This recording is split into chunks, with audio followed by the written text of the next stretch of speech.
Oh, there's the theme music, and you know what that means. It's time for another IMNSHOW, which is my not so subtle way of saying everything you're about to see is in my not so humble opinion, or actually it's in my humble opinion and the humble opinion of my guest tonight, because what I'm going to be doing is what I do periodically, and that is a live record for my NONFICTION BRAND podcast, which comes out every single Monday and available wherever you get fine podcasts for free.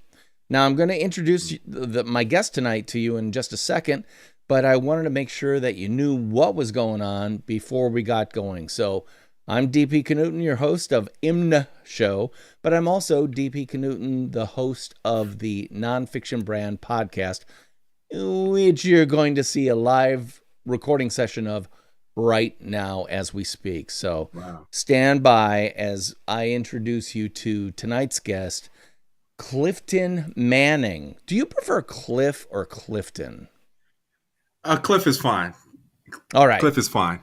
All right. Well, the official name is Clifton Manning, but the man himself right there, Cliff Manning, is with me tonight. And we're going to be talking about what else? The basic tenets of nonfiction branding, and especially how it applies to not only building a personal brand, but achieving your dreams. Because, you know, Cliff, I'm all about, obviously, nonfiction brand as my kind of tentpole idea around which I dance every day, because it's the centering thing in everything I do. You've got the same type of thing going on with your Dream Octane idea. But before we start talking about Dream Octane, why don't you give us about 30 seconds on who you are, what you do, and how you do it? Well, first, DP, I definitely wanted on my show, the Niche Finder podcast, and you were phenomenal. And that podcast will be coming out in the next couple of weeks. To answer your question, though, my name is Clifton C. Manning. I am the author of Dream Octane, the 7 Steps to Discover, Develop, and Deliver Your Niche. That's what I do by night. I like to write. That's my thing. But by day, I work as an administrator. I've been working in the last 20 years, working in healthcare, working in urban hospital, right in the center of Newark, New Jersey. And it is really a privilege to be able to serve patients that way. I work in the imaging department, in administration, and the leadership of that, managing multiple different parts of imaging. So we become like the eyes of physicians. So that's what I do by day, and by night. Let's go back to the book that I was just sharing with you. Is Dream Octane. As I said, the 7 Steps to Discover, Develop, and Deliver Your Niche. This is a book, as we probably, I would imagine, get into a little bit more, that really is all about how to not only to discover what you have in abundance in you, but also develop it. And when you develop it, you can't just stop there, but now you got to figure out a way or how to deliver it. Instead of trying to figure it out all on your own, I wrote a book about it. It took me a couple years to do it, but I think that it's something that could add value to you and actually save you time on your journey towards success. Well, you're like a whole lot of people who listen to this podcast, people who have got a day job, but a night joy. I like to describe it that way. It's like my day job is what feeds my kids, but my night joy is what feeds my soul, so that I can feed my kids with that kind of soulfulness, that joyfulness. And the cool thing is you've decided to take your own idea and niche yourself down to a very specific thing, which is kind of this system process to help other people achieve their dreams through actionable stuff. It's not just theoretical, right? There's a lot of actionable ideas, tips, techniques, tricks, and stuff like that. You talk about them in your podcast, which we should probably talk about right off the bat, which is the Niche Finder podcast. And that's how often does that come out? So it comes out weekly, pretty much every Friday it comes out. It's on all the major podcast platforms.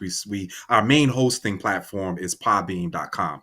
That's where we started, but we now stream on Apple, stream on Spotify, Google, and any major podcast listening platform that you listen to. And so the I guess the elevator pitch for the Niche Finder podcast is where Dream Octane the book focuses on an individual who feel like they have something of value, but they don't exactly know how to pull that thing out. So they start from the discovery of what they have in abundance, or their gift or niche, whatever term you want to use, and bringing that through development into expertise. The Niche Finder podcast is the same process, but it's done in reverse. So the Niche Finder podcast starts with experts to describe what their beginning was. And in that process of taking you through their beginning, the goal is really for the listening audience to be able to give them tips, tricks, and just helpful secrets that can help accelerate their journey on their way to their success. So that, in a nutshell, is what the Dream Octane, the book, as well as the Niche Finder podcast, is all about. I'm gonna guess. I like to do this. I like to take a stab at stuff and see, or throw spaghetti at the wall, if you will, and see if it sticks. And one of those things is that you talked about, you start with experts and kind of deconstruct on how they became experts and known and things like that. How many of them started out knowing exactly what their niche was versus how many kind of discovered their way toward their niche as opposed to knowing it from the get? It's such a great question. One thing that I find person, but I do believe that most people have a glimpse of what their niche could be. It's not so much what I found in interviewing. So we're on episode like 55, and 80% of the Niche Finder podcast is all about interviewing guests. The one common denominator that I find among highly successful people is not that they don't know what their niche was or know what their gift was, or they happen to stumble upon it, is that they felt unqualified. They felt like they didn't have what it took to make it to the next level, or this thing that they had that came easy to them probably wasn't, they took it lightly. But that's the real value. In many of them even articulated that they struggle with imposter syndrome. I knew I could relate to them because I myself, in my journey, and I talk about this in the book, I know what it feels like to sit in the hospital and sit inside around a table surrounded by doctors and other administrators when I first got into leadership, because all I had was my associate's degree in applied science. So I'm around with all these other highly skilled, highly qualified people, but yet I got to perform at the level that they're performing on as a leader or above. And so what I had to do is read every leadership book that I could find, go to every seminar that I could possibly get into within reason, and try to apply real time what I found myself going through. But at the table, I felt unqualified. And I find that that's a common denominator among other experts when they look back and talk about their journey. Yeah, well, call it imposter syndrome, call it I'm no better than anybody else, call it am I really an expert, even though can I call, is it, am I bragging to call myself an expert in anything? And that's a big hurdle for a lot of people to get over, especially when they're creating what I like to call their nonfiction personal brands, and what you're calling the basis of the Dream Octane process, so that you can achieve that dream. And a lot of it comes from, frankly, being a decent human being, which is, I recognize that I'm not perfect or I'm not omniscient. There are things I can learn every step of the way. What makes me think that I could be possibly considered an expert or even a teacher? To that, I kindly say, well, guess what? You're a teacher to anyone who doesn't have the experience you have or the years in the saddle that you have. And again, you may only be 5 feet ahead of them in their career, but you've got something to share with them which they don't have. And that is your specific experience, your specific background, your voice, your ideas, and all those things that you can share. Because, again, you've written a book, I've written a book, we've done it completely different ways. Why? Because you wrote yours and I wrote mine. I'm sure I could learn a ton from you just having a conversation about what it took for you to do that over a couple of years. I'm sure I could probably share some stuff to you that could be valuable to you. because while we did the same thing, we did it entirely different ways. And by the way, because I've done it, I'm an expert in the way that I did it. And that's what I can share. That's what I can legitimately say I'm an expert in. And same with you, Cliff. You're an expert in what you did and the route you took to get that done. The one thing I want to kind of drill in on a little bit with you is, you said you had an associate's degree, and I guarantee you were at a table with people who had advanced degrees, whether it's an MD or a PhD or a MBA or whatever. Did that initially cause a lot of that kind of imposter syndrome? That is that where it started? Yeah, I mean, I think it's a great question. And to answer it, yeah, it did. I think just thinking that the environment that I was in had more to offer than what I had to offer to it, I think caused me to start to second guess some things. Now, and I have to say, I'm pretty confident for the most part. Not cocky, but I'm pretty confident that if there is a problem and I have, hey, maybe a tool that I've used in times past to fix that problem, or I feel like I have a resource that can help come in and help to solve that problem, or it's just a vision, like, you know what, I think we can do it. I'm pretty confident when I have that level of detail up against this problem that I find myself up against, that it can be solved. What I've learned over time is that in many of these situations, the answer to the problem or the solution to the problem is often nestled inside of it. But, again, to your point, when I was inside of that, before I became or got to that level of understanding, there was still some struggle that I found myself up against. I had internal struggles, I had external struggles, I had roadblocks that I had to overcome. And so the journey became just that for me. It's interesting. As you were talking, I was thinking about Theodore Roosevelt, and he was talking. He shared in one of his speeches a great quote that I love to share with your audience. He said, "It's not the critic who counts. It's not the man who points out how the strong man stumbles or where the doer of deeds could have done better." He said, "The credit belongs to the man who actually is in the arena, who knows at best the end of triumph, of high achievement, and who at worst, if he fails, at least fails while daring greatly, so that his place can never be with those cold and timid souls who know neither victory nor defeat." It's in these moments when we find ourselves up against the challenge, up against that hurdle, up against that roadblock, that we can push through by faith or by focus or whatever our motivation is. But we have just got to keep going, because it's in those moments, it could be in those moments that's helping us to be, as I put it in Dream Octane's book, it could be a refinery for us and making us actually better. I love that. That quote, that Teddy Roosevelt quote, is cited by everybody, not only from you, but also people like Brene Brown. Her book, Daring Greatly, is based on that quote because it resonates so strongly with so many people, especially those people who are bound and determined to be in the arena, not on the outside looking in.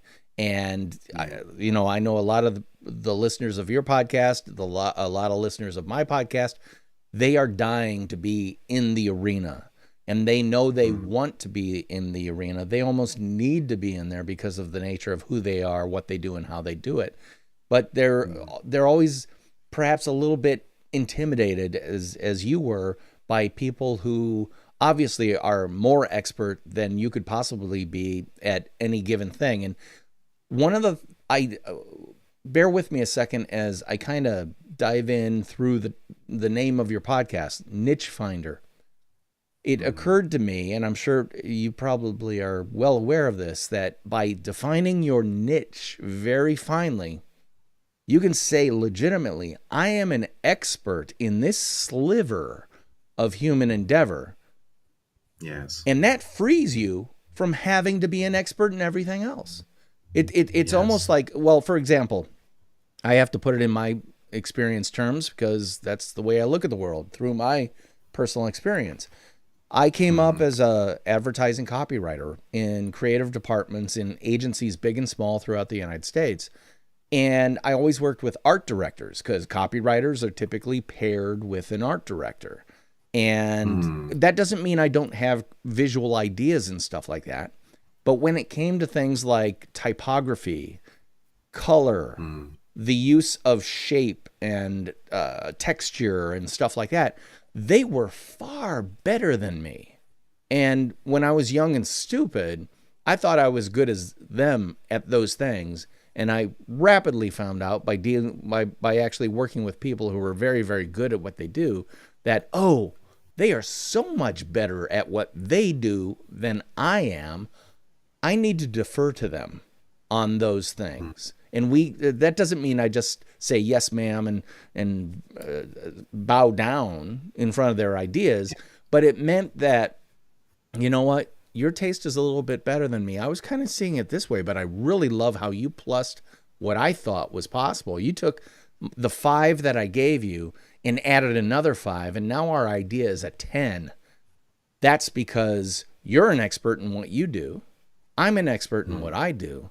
And 5 plus 5 equals 10. And ideally, the 2 sets of 5 actually equals 20 because they're even stronger together. But that idea that by Yes. niching down into what you are truly an expert at, that should actually free you of a whole lot of weight because you can say, you know what, I'm not an expert in that. I am an Right. expert in this. You know, and so Yes. is that part of your thinking, especially when it comes to the Dream Octane process? Oh yeah, absolutely. You know, I tell you a quick story and tell the audience a quick story. The inception of Dream Octane really started for me when I was in my last semester of business school at Rutgers Executive MBA program in Newark, New Jersey.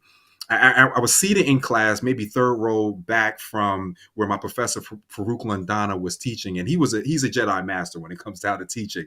He uses the force of macroeconomics to help us to bring clarity to these incredibly complex principles and make it simple. So he makes it relatable. But as we're in class, he begins to share with us how a country with all of its complexities back in the 1800s would find what they had in abundance and use that to begin trading with another country. He called it the 6 steps to improve a country uses to improve its overall well-being. And he began to go through it. And it starts with find step 1 is find what you have in abundance. Step 2 is where is that abundant factor used intensely? Step 3 is what's your comparative advantage? Now he says comparative, not competitive advantage, and then go on to the next step of eliminating trade barriers and so on and so forth. So it went through 6 steps, and it was several economists that came together that he put together these 6 steps.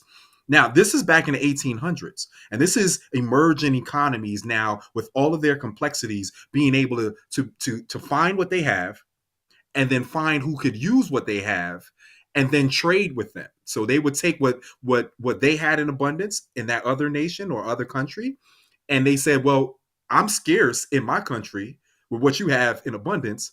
Why don't you give me what you have, and I'll give you what I have in abundance, and it can help to fortify what you have in scarcity." And I'm like, wow. While I'm in class, an epiphany, a light bulb goes off in my head, and I say, "Wait, if a country could do that, why can't we?" And so that's how the 6 steps that a country uses, 7 steps that one can do to find their niche. And ultimately, just real quick, to bow tie all of this, the goal is really to find your one thing in the discovery aspect of it, because there's 3 different segments of the book. There's the discovery portion of it, which is you finding what you do well or have done well. The second part of it is developing what you have done well and focusing on that one thing, rinse and repeat. And then the last segment, the delivery portion of it, is all about how you can now deliver that one thing. And one thing that Robert Kiyosaki said, and I mentioned this in a book, he says he wants to have focus. And how does he describe focus? He uses it as an acrostic that says focus is follow one course until successful. And so that's what it's all about. Find your one thing, refine your one thing, and then deliver your one thing. And you're just going to rinse and repeat that process. Oh my gosh. That's such an interesting, I love looking at different ways to frame similar ideas. So the economic example you gave, all of a sudden I'm going, oh, that makes such sense because like Saudi Arabia, tons of oil, but they don't have wood products or, all these other things, and they never will. And, perhaps we always think that every country has all the same stuff. No, they don't. They are literally, they have an abundance of X, but they don't have Y, A, B, C, or D. And that's the same as you're saying with a human. I may have a pretty good visual taste and maybe a fair eye when it comes to color, but I'm not as good as an art director who has trained and just more talented in those areas than I am. The same way that while they may have verbal ideas that they can articulate in words, almost 100% of the time I can take what they've written and make it sharper and more memorable. Why? Because that's where my skill set, my talent pool lies, And so if I'm understanding you correctly, you're saying take a deep look at what your talents are, not only what your interests are, but what your talents are, and align whatever you're doing to and find the niche that those talents and that desire best is suited for. Am I making sense? Yes. Oh yeah, absolutely. You're right on the money. One analogy that we use throughout the book is it really is just the theme of the book.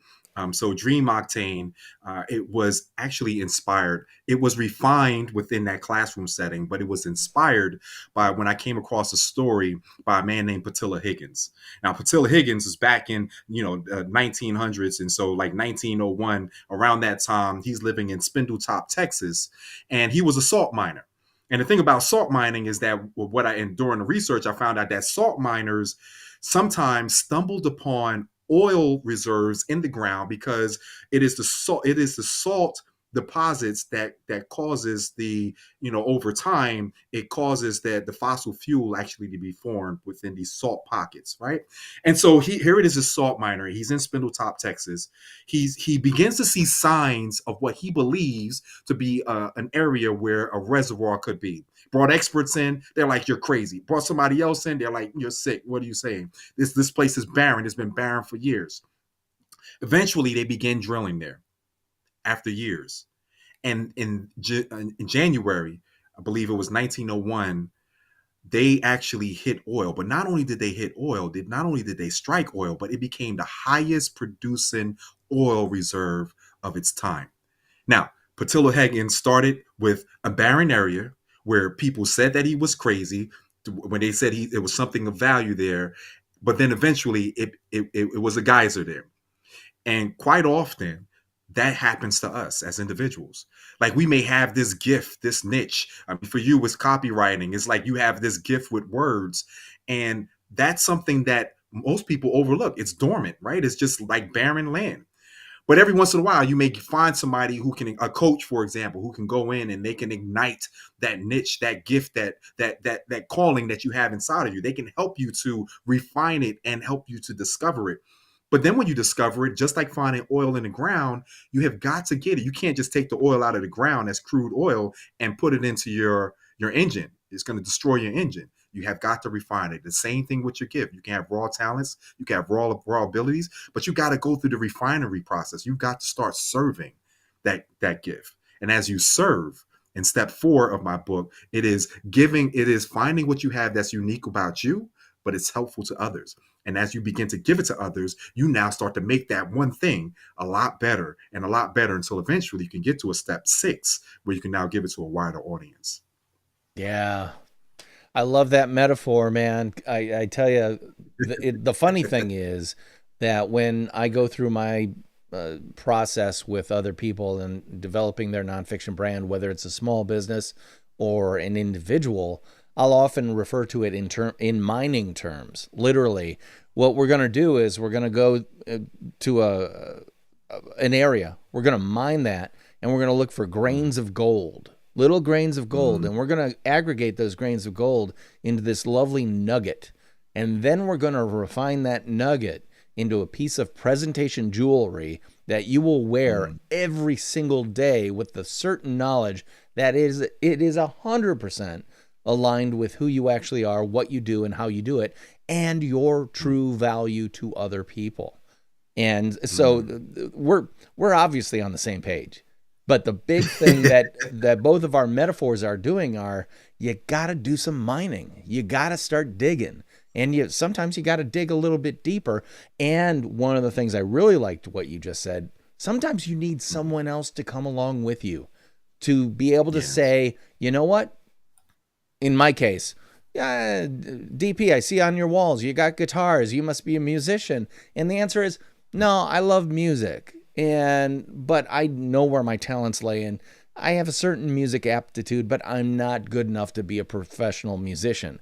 In fact, the reason I have all these guitars actually goes back to the fact that I'm a writer who would write poetry in the form of music, songs. And I learned to play guitar so that I could take my words and turn them into songs. So again, on the surface, you might say, look at all the guitars, you must be a guitar player. And it's like, I'm an okay guitar player. Mostly I'm a guitar buyer, but to be honest, but I'm no hardcore guitar player.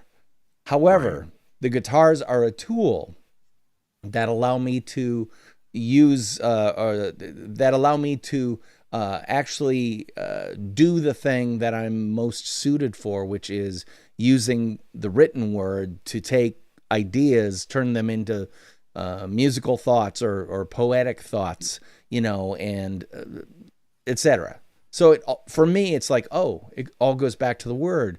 But then I would say, yeah, but it's not about the words either. The words are the medium for what you really are, which is a storyteller. And if you really dig down deep, even further, I'm a performer. I'm a performer who tells stories via the written word. Do you see? That's literally going past the salt, going past the crude oil. It's going even deeper to the very first concept, which is, you're a storyteller. But you're a performer first, because would you tell stories without being able to perform it? Or what's most important to you? Why do I do a podcast when I'm a writer? Shouldn't I be doing a blog? For some reason, and I've told this story before on this podcast, I've tried to start a blog 50 different times and never gotten past week 20. Meanwhile, this podcast, by the time it airs, it's going to be episode 200 and something. Wow. 4+ years of doing this podcast every week. Because, why? Say it with me. I'm a performer. I'm performing via the live stream. I'm performing via the audio. I love being in front of a mic and in front of a camera. I love sharing ideas. I love getting people excited. I'm a performer. And that only happens when you have someone along with you to say, you know what? I know you say you like this, and it's absolutely an application of what you do, but what you really do is something completely different, or not different, but complementary to what you actually produce. Yes. And am I making sense to you? Oh yeah, no, absolutely. I think you're making a world of sense, and even going back to what you were saying, it reminds me of a segment that I mentioned in my book, in chapter 6. It leads out with a story from the late Dr. Miles Monroe. He says he talks about the richest place on earth. And he says the richest and wealthiest place on earth, he says, surprisingly, is not the oil fields of Iraq or Saudi Arabia. He says, nor is it the diamond enriched or gold mines that's in South Africa, nor is it the uranium filled soil of the Soviet Union. He said the wealthiest place in the world is a place that all of us, each one of us, may drive by on our way to work, and we may ride by it on our way back. He says the wealthiest place in the world is the graveyard. He says, because there you will find books that were never written, songs that were never sung, billion-dollar businesses that were never started. Why? Because people took that gift, what you call the goal or that nugget, and they took it to the grave. And that's where we just want to ignite people to let them know, and using Dream Octane terms, that you have a reservoir of crude resources buried inside of you. At times, it may percolate to the surface. You may have some people who it's obvious that anybody can walk by. You don't have to be an expert to see that somebody like LeBron James is built for sports. Or you don't have to be an expert to hear Celine Dion humming a song to know that she has a gift for singing, right? Like, so for some of us, that stuff is all is percolating, and it's all they don't need much effort to drill. It's right there on the surface. But for some of us, like Patilla Higgins' case, you got to drill. You have to believe, even when naysayers are saying, you know what, where you've gotten to in life, you know, you're not you're not going to amount up to anything, or your daddy wasn't anything, you won't be anything. That's what other people are saying. But you have a God-given niche, a God-given gift inside of you, and that's something that could be refined. That's something can be developed. Don't take it to the grave with you. If once you understand what your abundant factor is, it then gives us a responsibility to not only discover it, but develop it and deliver it. Oh man, Yeah. I love that. And that graveyard analogy is so rich, and it's so Yeah. true, because oftentimes when people try to compare themselves to the success of others, I'll just point out to them and say, "You think that person's good? Well, there's someone even better than them in some small village in China that will never be heard from by anybody. Mhm. The best musician in the world," and this is me being slightly hyperbolic, but the best musician in the world is a 6-year-old boy or 6-year-old girl in some small village in China, and we'll never hear them. But we do hear the musicians who get out there and perform and share their style, their vibe, their spirit, their imagery, their voice, and all that stuff. We're on the same page when it comes to that, man. Because Yes. for years, you know, I've said this on the podcast many times. I'm from the Midwest, where people are very feet on the ground. You know, if anything, touting your success is considered a little bit in bad taste, or maybe a little braggy. Other parts of the country have no problem with bragging. I'm thinking of the state of Texas when I say that. But here in the Midwest, you don't tout your success, to which I say, you don't have to tout your success. You have to share your knowledge.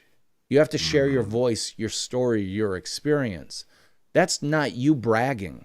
It's you sharing. And when you flip that switch from I'm bragging about myself to no, I'm sharing that which I have worked so hard to know, all of a sudden, oh, it's not about me. It's about what I can give you. And that, I think, is a great way for people who are trying to get over the, not the imposter syndrome, but the braggart fear, or a fear of a braggart syndrome. There's got to be a better phrase for that. I'll think of it and write a book about it. But it's that idea.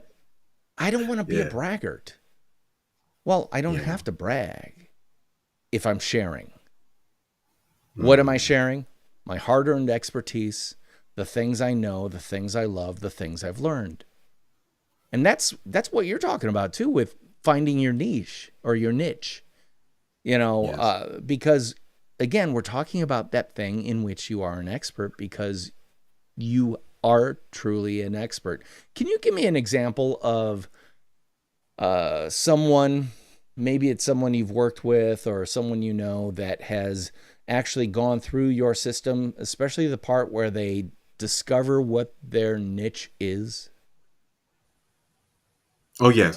So it started out, and I talk about this in the book. I call her by alias Miss Charlie in the book, And part of why I love sharing about Miss Charlie is because Miss Charlie was the person who felt unqualified, but she was very qualified. She had her master's degree. She was teaching. She also worked as a navigator. She had more than one occupation. She also worked as a navigator in a hospital to help patients get proactive care and to prevent certain diseases that they could run up against. So she was an expert in both fields, but yet at times she felt that she didn't know exactly which direction to go. One thing my dad used to say, commercial break on this point, he used to always say to me growing up, and get my dad and mom from Jamaica, West Indian heritage.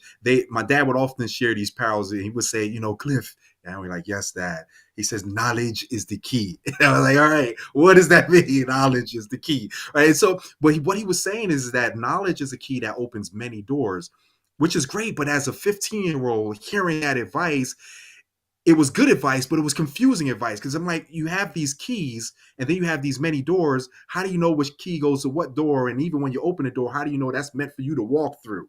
And so Miss Charlie was in that kind of dilemma. And so what we did is we worked together, and I began to share with her, okay, don't think about all these infomercials that you see when you go onto YouTube of, you can do this, you can do that. That's all fine and good. But for you, let's start with what you've already done well. And we went through this with the podcast, and it's the 5 questions that we asked. I call it the 5P framework. That's where you begin on the discovery portion. Okay, what do you do that you're passionate about? What do you do that when you do it, you feel like, I'm ignited? The second question is, what do you do that feels purposeful? What do you do that when you do it, you say, man, I feel like I was made for this moment? The third one is patterns. What do you do naturally well? The fourth one is this opposite side of the same coin is your proficiency. And that's not what you naturally do well, but that's what you learn to do well over time. And then the last one is, what problems do you solve? Now, taking her through the process was a lot more detailed than just having a conversation, because I have a whole grid that goes along with it. And for every response that you give, you will also give a score as the individual filling it out, with 1 being the least, 5 being the highest quality. And then you have a family, or a close family friend, or a close family member, a beloved family member. Get somebody that actually likes you and you like them and your family, and let them score you. Again, 1 being the least, 5 being the greatest. And then the last portion of that is you're going to ask a trusted friend or a mentor. When you go through that grid, now you start to see like all of these gifts that you have, all of this creativity that you have that's confusing. You got the keys on the list, but now you're going to find a door. How do you find a door? Well, you just add up the scores. When you add up the scores, anything that's 15, you know that that's a strong quality, because not only did you discover it, but you brought it up to a family friend, and it's just like, yes, you know what, Celine, you can definitely sing. You go to a mentor or whomever it is, and it's like, yes, you need to be on stage, and you want to pursue that. Totally different than having an interest, and I'm making this up, of real estate, for example, when you have a natural ability, a built-in inherent ability to be on stage, right? And so as we begin to work through that, what I found fascinating is that she actually discovered the niche within the niche that she already was in. So instead of looking for something outside, she was like, wow, you know what? I've been trained, I've been teaching about public, health and public health and so on. She's an expert in that. She's been teaching students year after year. She now began to look for the niche within that niche. And so she's iterating herself through the process of that one thing. And for her, that's what success looks like. Well, and that's just how deeply you need to niche yourself, the niche within the niche. I love that idea, because if you think, oh, my niche is music, that's not niche enough. You got to keep on going. Get even more tightly defined than that. And once you do, it's amazing what can happen for you. I mean, all you have to do is go on TikTok and watch people doing with the strangest niches you've ever seen. Like, there's a woman who does nothing but she has this like slow moving lathe, and she makes acrylic cups for people with different colors. And she's got people watching her make these acrylic cups on TikTok, and she sells them. And the person's telling what color to use next and all that stuff. And it's like, are you kidding me? And the answer is yes. She found out what she's enthusiastic about, what she loves to do. She's a very personable person who's not ready for TV, but she's perfect for TikTok. Isn't that amazing? Yeah, that if is. you think your niche is too narrow, you're wrong. It's probably too wide. You know what's funny? It's interesting you bring that up, because the step one of, you know, what I call the life cycle of excavation in the book Dream Octane, that's where we talk about the 5P framework. But you don't just stop there. Now you want to find, just like what you're saying, this young lady found on TikTok. Okay, where is this thing that I have done well? Where is it used intensely, or where has it been, you know, highly recognized or appreciated? Where has it been most helpful? The good example of this is Steve Harvey. When Steve Harvey was 25 years old, his friend Gladys took him to a comedy show. She said, "Steve, you're the funniest guy I know. Come to this comedy event with me." And he didn't even know what a comedy club was. Again, he's, you know, from, you know, he's kind of like a country upbringing, so he wasn't exposed to a lot of stuff. But he, as soon as he got there, he realized that there was a sign up list. Now he, you know, on a, you know, was writing different jokes, and he was giving them away to a friend of his who would go to, I guess, these clubs and perform, but he never went and he never performed them. He signed his name onto the list that evening, and he was number 10.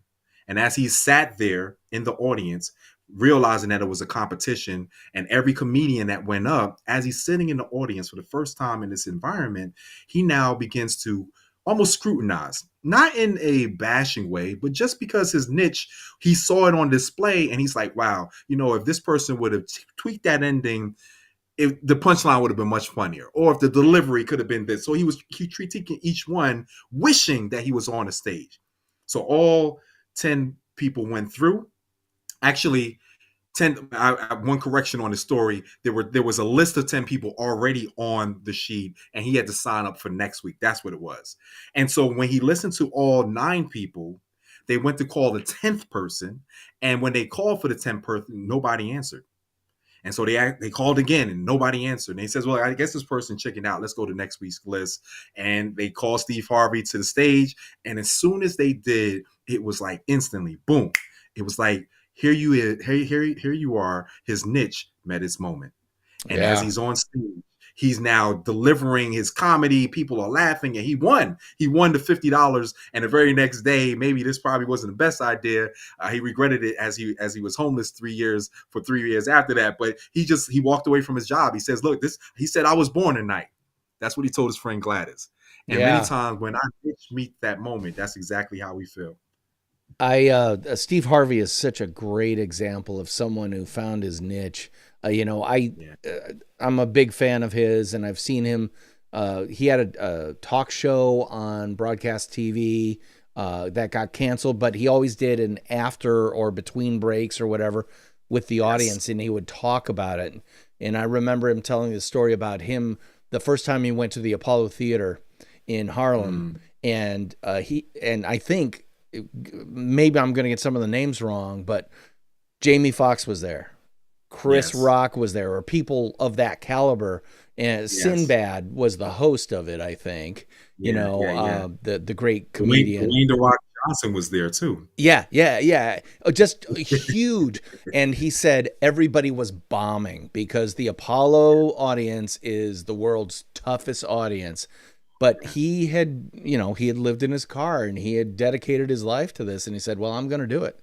He got up there and he did his stuff, and he just killed the audience because he knew his stuff. He knew himself. He knew the truth of who he was, who he is as a human being, and his story. And he told, his comedy comes from him.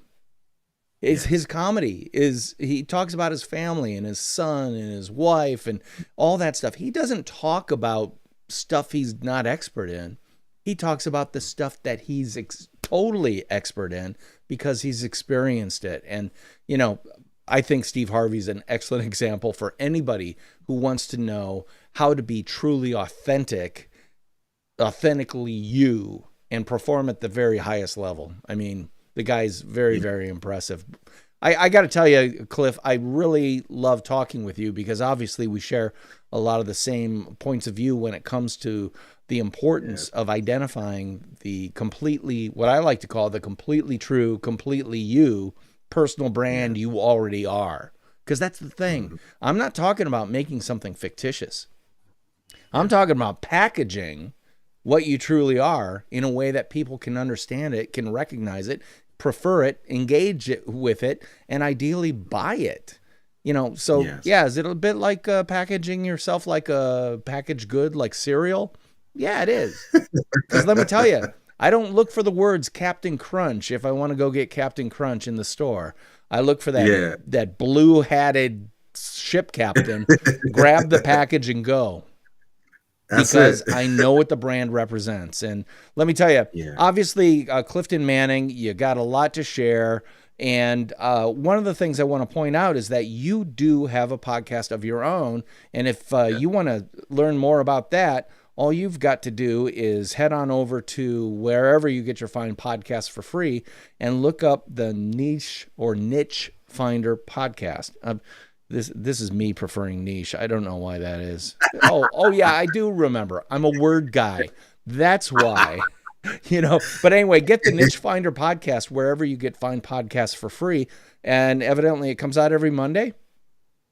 Every Friday. Every Friday.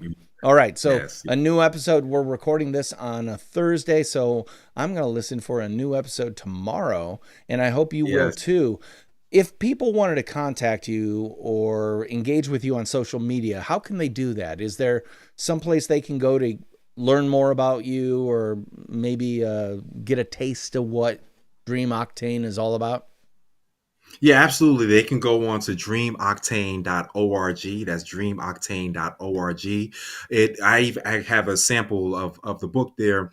And it's something that the beginning stages of helping people to discover, develop, and deliver their niche. You can also follow me. And again, this is brand new. I'm just new to this space. So still under construction, but you can definitely tag me on Facebook and Instagram if you look up Clifton C. Manning. That's Clifton C. Manning. And again, I'm on Instagram, I'm on Facebook, and we're building out the YouTube channel right now. It's all in its infancy, but we're still feeding the baby. So we're watching them grow.